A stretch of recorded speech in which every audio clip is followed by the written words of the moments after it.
Dear learners, आज हम लोग बीएड तृतीय सेमेस्टर परीक्षा वर्ष 2025 सब्जेक्ट फंडामेंटल ऑफ एजुकेशन विषय कोड ईडीयू बीएड 101 से संबंधित आगामी परीक्षा को ध्यान में रखते हुए कुछ महत्वपूर्ण प्रश्नों का निर्माण किया गया है, जो आपके लिए महत्वपूर्ण एवं उपयोगी सिद्ध हो सकता है।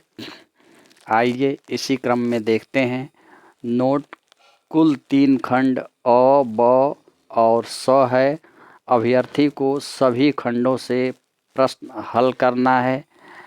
इसी क्रम में सेक्शन ए अर्थात खंड अ से पहला प्रश्न। नोट: सभी प्रश्नों का उत्तर दें।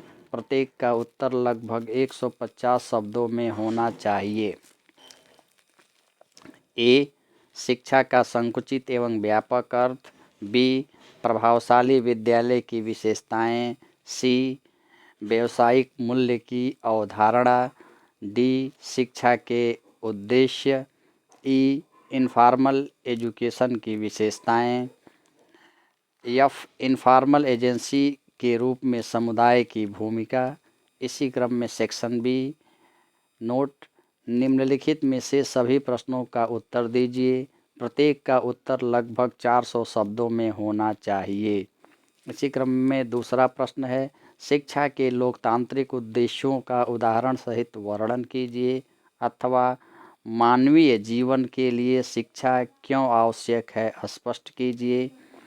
इसी क्रम में तीसरा, शिक्षण प्रक्रिया की विशेषताएं बताइए, अथवा प्राथमिक शिक्षा की क्या समस्याएं हैं विवेचना कीजिए। चौथा, अपव्यय एवं अवरोधन से आप क्या समझते हैं, अथवा अधिगम संगठन के मिशन और उद्देश्य को समझाइए। इसी क्रम में पांचवा, विश्व परिप्रेक्ष्य में शिक्षा की महत्व को स्पष्ट कीजिए, अथवा शिक्षा के औपचारिक अभिकरण के रूप में राज्य की भूमिका का वर्णन कीजिए। इसी क्रम में खंड स, निम्नलिखित में से किन्हीं 2 प्रश्नों का उत्तर दीजिए। प्रत्येक प्रश्न का उत्तर लगभग 800 शब्दों में होना चाहिए। इसी क्रम में छठवां प्रश्न है, शिक्षा के संप्रत्यय, प्रकृत, अर्थ एवं विभिन्न प्रकारों का वर्णन कीजिए। यहाँ एक चीज़ स्पष्ट कर दें, यदि शिक्षा के विभिन्न प्रकार पूछे जाएं तो आपको फॉर्मल, इनफॉर्मल और नॉन फॉर्मल लिखना है।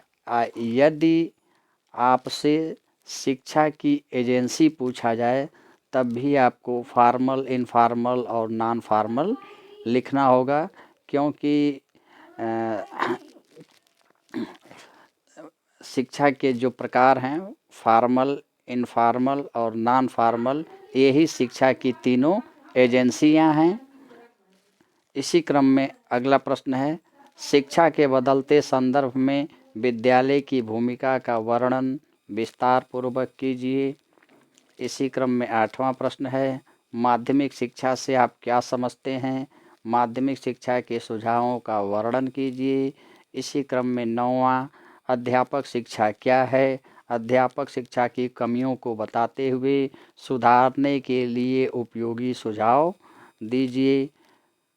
शोध ज्ञान क्लासेस को सुनने के लिए आप सभी का धन्यवाद। चैनल को लाइक, शेयर और सब्सक्राइब ज़रूर करें, ताकि आपको समय से नोटिफिकेशन प्राप्त होता रहे। एक बार पुनः आपको धन्यवाद और परीक्षा के लिए आपको ढेर सारी शुभकामनाएं।